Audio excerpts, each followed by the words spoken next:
I've lived on both sides of the fence. I've lived on the bad side with the bad people, and I've lived on the good side. What was Vegas like? Beautiful sunsets. It was small, and it was desert, just acres and miles of desert.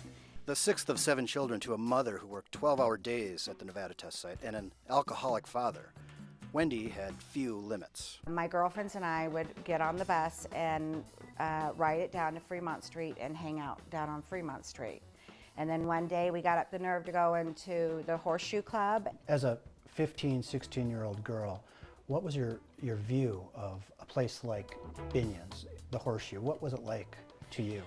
The Binion's was the main place. Benny Binion held power over Las Vegas, and his son, Teddy Binion, had a mesmerizing power over Wendy. Well, I think he focused on all of us girls, and then we went back a couple of times more, and then the focusing started to focus on me.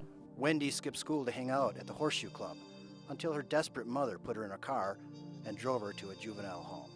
And I jumped out of the car. And into the arms of Teddy Binion, who hid Wendy in the Horseshoe Club. I started trusting him, and he was helping me.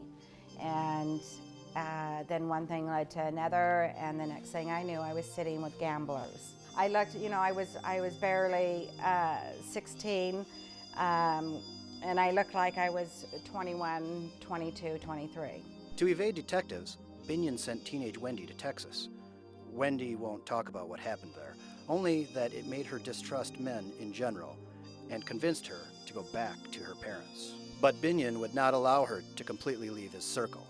You knew a lot of what was going on at the Horseshoe, and they wanted to make sure they had control over you. They said they had a job, a legitimate job for me. And they wanted me to meet this nice gentleman that owned an air conditioning business, Mr. Tom Hanley. I walked up to him and I looked up at him and I said, "Are you Mr. Tom Hanley?" And he looked down at me with a smile and he said, "Yes, what's left of him."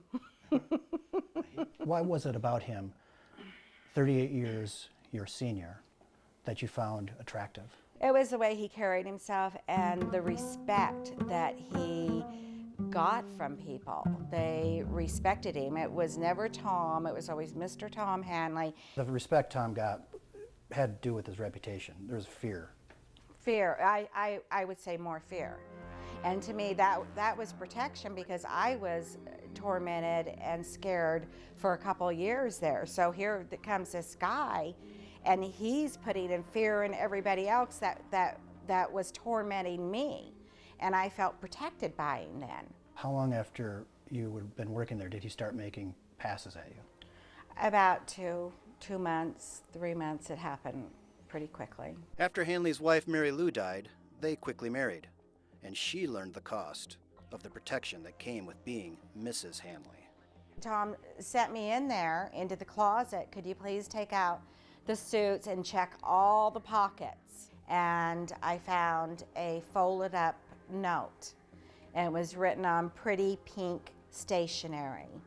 And I opened up the note, and it was a suicide note, and it was from his previous wife, Mary Lou Hanley. So he sat me down at the desk, and he pulled out he opened up a drawer and put a piece of paper in front of me, and he said, "I need you to write one." And I said, "Why?" He said, "Just for insurance, Winifred, just for insurance. Now you know how much I love you. It's just for insurance." He took out a gun at the time, right? He took out the gun and slapped it on the desk. He said, "Remember, Winifred, silence is the fence around wisdom."